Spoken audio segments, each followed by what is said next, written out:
Chronic ఎపిడైడిమైటిస్ లేదా chronic ఎపిడైడిమో orchitis అంటే ఏమిటి?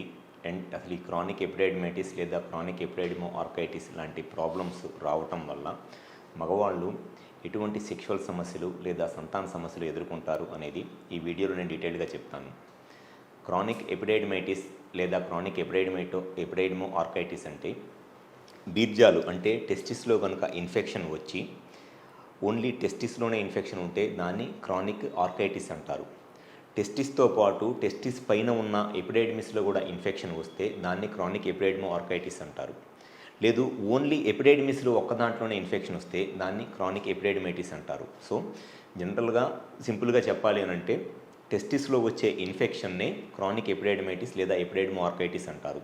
అయితే ఈ క్రానిక్ ఎపిడైడిమైటిస్ లేదా క్రానిక్ ఎపిడైడిమో ఆర్కైటిస్ లాంటి ప్రాబ్లమ్స్ ఉన్న పేషెంట్స్లో ఉండే ఒక కామన్ ప్రాబ్లం ఏంటి అని అంటే వీళ్ళకి ఈ టెస్టిస్ కానీ లేదా ఈ పైన ఉన్న ఎపిడైడిమిస్లో కానీ ఇన్ఫెక్షన్ రావటం వల్ల ఈ ఇన్ఫెక్షన్ వల్ల టెస్టిస్ ఫంక్షన్ తగ్గిపోయి దానివల్ల వీర్యకణాల కౌంటు లేదా కదలికలు తగ్గిపోయి పిల్లలు పుట్టడానికి ఇబ్బంది ఎదుర్కొంటారు.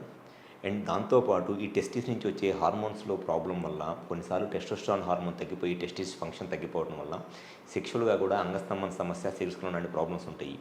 ఇవి రెండూ కాకుండా టెస్టిస్లో ఇన్ఫెక్షన్ రావటం వల్ల టెస్టిస్ బరువుగా ఉండి అనీజీగా ఉండటము, కాన్సన్ట్రేషన్ అంతా టెస్టిస్ సైడ్ డైవర్ట్ అయిపోతా కంటిన్యూస్గా టెస్టిస్లో ఏదో బరువుగా ఉండి అనీజీనెస్ లాగా ఇబ్బంది పడుతూ ఉంటారు. అంటే వాళ్ళ క్వాలిటీ ఆఫ్ లైఫ్ తగ్గిపోయింది అనమాట. సో ఎవరిలో అయితే ఈ టెస్టిస్లో బరువుగా ఉండి అనీజీగా కంటిన్యూస్గా టెస్టిస్కి సపోర్ట్ లాగా ఏదన్నా ఉంది అని అంటే కొంత కంఫర్ట్గా ఉండి లేదా ఎక్కువసేపు ఎండలో తిరిగినా లేకపోతే బాగా డీహైడ్రేట్ అయిపోయినా లేకపోతే కొంత ఈ స్పైసీ ఫుడ్ లాంటిది కానీ లేదా మసాలాలు కానీ ఎక్కువగా తినటం వల్ల టెస్టిస్లో అనీజీగా అంటే బీర్జాల్లో అనీజీగా ఫీల్ అవుతా ఇబ్బంది పడతారు. అటువంటి వాళ్ళలో ఈ క్రానిక్ ఎపిడైడిమైటిస్ లేదా ఎపిడైడిమో ఆర్కైటిస్ లాంటి ప్రాబ్లం ఉండటానికి చాలా ఎక్కువ అవకాశం ఉంటుంది. సో ఈ క్రానిక్ ఎపిడైడిమైటిస్ లేదా ఎపిడైడిమో ఆర్కైటిస్ లాంటి ప్రాబ్లమ్స్ రావడానికి ఒక మెయిన్ రీజన్ వచ్చేసి సెక్షువల్ ఇన్ఫెక్షన్స్. ఎవరైతే ఎక్కువ మందితో సెక్షువల్గా అంటే ఇద్దరు ముగ్గురు ఫిమేల్స్తో సెక్షువల్గా కలుస్తారో అటువంటి వాళ్ళలో ఇన్ఫెక్షన్స్ రావడానికి చాలా ఎక్కువ అవకాశం ఉంటుంది. అది ఫస్ట్ రీజన్. సెకండ్ రీజన్ వచ్చేసి డయాబెటీస్. అంటే ఎవరిలో అయితే షుగర్ ప్రాబ్లం ఉండి ఈ షుగర్ అనేది కంట్రోల్లో ఉండదు దానివల్ల కూడా ఈ టెస్టిస్లో ఇన్ఫెక్షన్ రావడానికి చాలా ఎక్కువ అవకాశం ఉంటుంది. థర్డ్ వచ్చేసి యూరినరీ ఇన్ఫెక్షన్స్. ఎవరిలో అయితే యూరినరీ ఇన్ఫెక్షన్స్ ఉంటాయి అంటే బ్లాడర్లో స్టోన్స్ కానీ లేదా బ్లాడర్ ఇన్ఫెక్షన్స్ కానీ యూరినరీ ఇన్ఫెక్షన్స్ పాస్లో ఇన్ఫెక్షన్స్ ఉంటాయో ఆ యూరిన్లో ఉన్న ఇన్ఫెక్షన్స్ కొన్నిసార్లు ఈ టెస్టిస్కి స్ప్రెడ్ అయ్యి దానివల్ల కూడా ఈ ప్రాబ్లం అనేది వస్తుంది. అండ్ అన్నిటికన్నా ముఖ్యమైన రీజన్ ఏంటి అని అంటే ఫైమోసిస్. అంటే పెన్నిస్ పైన ఉన్న ఫోర్ స్కిన్ అంటే ఈ పైన ఉన్న స్కిన్ చాలా టైట్గా ఉండి స్కిన్ ఫ్రీగా వెనక్కి వెళ్లకుండా పెన్నిస్ పైన ఈ కింద ఉన్న హెడ్ గ్లాండ్స్ అనేది ఇన్ఫెక్షన్ వస్తుందో దాన్ని బెలనైటిస్ అంటారు. ఈ ఇన్ఫెక్షన్ కనుక పెన్నిస్ దగ్గర ఉన్న టిప్ దగ్గర స్కిన్కి వస్తే చాలామందిలో ఆ ఇన్ఫెక్షన్ స్లోగా టెస్టిస్కి స్ప్రెడ్ అయ్యి టెస్టిస్లో ఈ క్రానిక్ ఎపిడైడిమైటిస్ లేదా క్రానిక్ ఎపిడైడిమో ఆర్కైటిస్ లాంటి ఇన్ఫెక్షన్స్ రావడానికి అవకాశం ఉంటుంది. సో జనరల్గా ఈ 5 రీజన్సే ఉంటాయి. సెక్షువల్ కాంటాక్ట్స్, ఎక్కువ మందితో సెక్షువల్గా ప్రొటెక్షన్ లేకుండా కలుస్తారు, లేకపోతే షుగర్ ప్రాబ్లం ఉన్నా కంట్రోల్లో ఉండకపోతే, లేదు అనంటే యూరినరీ ఇన్ఫెక్షన్స్ ఏదైనా ఉన్నా లేదా సెమెన్ ఇన్ఫెక్షన్స్ ఉన్నా, అండ్ కొంతమందిలో ఈ పెన్నిస్ పైన ఉన్న స్కిన్లో ఇన్ఫెక్షన్ రావడం వల్ల ఈ టెస్టిస్కి ఇన్ఫెక్షన్ అనేది వస్తుంది. సో ఈ టెస్టిస్లో ఇన్ఫెక్షన్ ఉన్న వాళ్ళలో మెయిన్గా వచ్చే ప్రాబ్లం ఏంటి అని అంటే టెస్టిస్ కంటిన్యూస్గా బరువుగా ఉండటము, అనీజీగా ఉండటము, కంటిన్యూస్గా టెస్టిస్ సపోర్ట్ ఉంటేనే కొంత వాళ్ళకి ఆ కంఫర్ట్నెస్ అనేది రావటం ఉంటుంది. అండ్ ఈ టెస్టిస్ ఇన్ఫెక్షన్ ఉన్న వాళ్ళలో ఉండే ఒక సమస్య ఏంటి అని అంటే వీర్యకణాల కౌంటు లేదా కదలికలు తగ్గిపోయి పిల్లలు పుట్టడానికి ఇబ్బంది అయింది.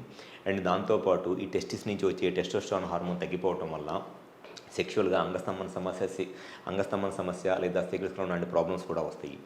కొంతమంది పేషెంట్స్లో ఆల్మోస్ట్ సెక్స్లో కలిసిన ప్రతిసారి వీర్యం అంటే సెమెన్ అవుట్ అయిన ప్రతిసారి కూడా ఒక 1 or 2 days పాటు సెక్షువల్గా కలిసిన తర్వాత టెస్టిస్లో విపరీతంగా పెయిన్ వచ్చేస్తుంది. ఎందుకనంటే ఈ సెక్షువల్గా కలిసిన తర్వాత ఈ సెమెన్ అవుట్ అవ్వటం వల్ల ఈ టెస్టిస్లో ఇన్ఫెక్షన్ కొంత ఫ్లేరప్ అయిపోయి సెక్షువల్గా కలిసిన తర్వాత టెస్టిస్లో పెయిన్ వచ్చి ఆల్మోస్ట్ సెక్షువల్గా కలవడానికి కూడా భయపడతారు. ఎందుకంటే సెక్షువల్గా కలిసిన తర్వాత టెస్టిస్లో ఉన్న పెయిన్ 1 or 2 days పాటు ఉండి ఆ పెయిన్ భరించలేక సెక్షువల్గా కలవడానికి కూడా ఇబ్బంది పడిపోయి అంత సివియర్ కండిషన్స్ కూడా సివియర్ ప్రాబ్లమ్స్ కూడా కొన్నిసార్లు వస్తాయి అన్నమాట. ఈ ప్రాబ్లం రావడానికి ఎక్కువ మందిలో రీజన్ అయితే మట్టికి మల్టిపుల్ సెక్షువల్ పార్ట్నర్స్, ఎక్కువ మంది ఆడవాళ్ళతో సెక్షువల్గా ఎవరైతే కలుస్తారో అటువంటి వాళ్ళలో ఈ ప్రాబ్లం అనేది కామన్గా ఉంటుంది. జనరల్గా యంగ్ ఏజ్లో 25 to 35 ఇయర్స్ ఏజ్ గ్రూప్లో కామన్గా ఉండే ప్రాబ్లం అన్నమాట ఇది. ఎవరిలో అయితే ఈ బీజాలలో ఈ పెయిన్ లాంటి ప్రాబ్లం ఉండి టెస్టిస్ బరువుగా ఉండి ఇబ్బంది పడతా ఉన్నారో ఫస్ట్ ఇమీడియట్గా అసలు ఈ టెస్టిస్కి ఇన్ఫెక్షన్ ఏమైనా ఉందా అనేది ఫస్ట్ చెక్ చేయించుకొని, ఒకవేళ ఇన్ఫెక్షన్ ఉంటే దానికి కారణం ఏమిటి, సెమెన్లో ఇన్ఫెక్షన్ ఉందా, యూరిన్లో ఇన్ఫెక్షన్ ఉందా, లేదా ఫోర్ స్కిన్ ప్రాబ్లం వల్ల ఈ టెస్టిస్లో ఇన్ఫెక్షన్ వస్తుందా, యూరినరీ ఇన్ఫెక్షన్స్ ఏమైనా ఉన్నాయా, షుగర్ ఏమైనా ఉందని చెక్ చేసుకొని ఇమీడియట్గా ట్రీట్మెంట్ చేయించుకోవాలి. ట్రీట్మెంట్ కనుక నెగ్లెక్ట్ చేసి ప్రాబ్లం మరీ ఎక్కువైపోయిన తర్వాత ట్రీట్మెంట్కి వచ్చినా కొన్నిసార్లు ఉపయోగం ఉండదు. ఎందుకనంటే టెస్టిస్ కనుక పూర్తిగా డ్యామేజ్ అయిపోయి ఆల్రెడీ ఆ టెస్టిస్ ఫంక్షన్ తగ్గిపోయింది అనుకోండి, విరికణాల కౌంటు లేదా కదలికలు తగ్గిపోయి ఫ్యూచర్లో పిల్లలు పుట్టడానికి ఇబ్బంది అయింది. అండ్ సెకండ్ ప్రాబ్లం వచ్చేసి టెస్టిస్ నుంచి వచ్చే టెస్టోస్టెరాన్ హార్మోన్ తగ్గిపోవడం వల్ల ఫ్యూచర్లో ఈ అంగస్తంభన సికల్స్లో లాంటి ప్రాబ్లమ్స్ కూడా వస్తాయి. సో ఎవరిలో అయితే ఈ టెస్టిస్లో పెయిన్ లాగా బరువుగా ఉన్న అనీజీగా ఫీల్ అవుతా ఇబ్బంది పడుతున్నారో ఒకసారి కుదిరితే మా హాస్పిటల్కి వచ్చి కన్సల్ట్ అవ్వండి. మాకు విజయవాడ, వైజాగ్, రాజమండ్రి, నెల్లూరు మరియు కర్నూలులో బ్రాంచెస్ ఉన్నాయి. ఈ 5 ప్లేసెస్లో ఎప్పుడైనా సరే మీరు కాల్ చేసి అపాయింట్మెంట్ తీసుకుని వచ్చి కన్సల్ట్ అవ్వండి. మీకు ఈ టెస్టిస్లో ఎటువంటి ఇబ్బందులు ఉన్నా, పెయిన్ లాంటి ప్రాబ్లమ్స్ ఏదైనా ఉన్నా ఒకసారి వచ్చి కన్సల్ట్ అవ్వండి. గ్యారంటీగా దాని కరెక్ట్గా రీజన్ ఏంటి, ఇన్ఫెక్షన్స్ ఏమైనా ఉన్నాయా, లేకపోతే ఈ ఫోర్ స్కిన్ ప్రాబ్లం వల్ల, లేకపోతే షుగర్ వల్ల, యూరినరీ ఇన్ఫెక్షన్స్ వల్ల ఈ ప్రాబ్లం వస్తుందని క్లియర్గా చెక్ చేసి ట్రీట్మెంట్ చేయడం జరుగుతుంది. కాబట్టి ఫ్యూచర్లో పిల్లలు పుట్టడానికి ఇబ్బంది ఉండదు అండ్ ఈ సెక్షువల్గా సమస్యలు రావు అండ్ మీ టెస్టిస్ కూడా హెల్దీగా ఉండి మీ పెయిన్ తగ్గిపోయి మీ క్వాలిటీ ఆఫ్ లైఫ్ ఇంప్రూవ్ అయింది. Thank you.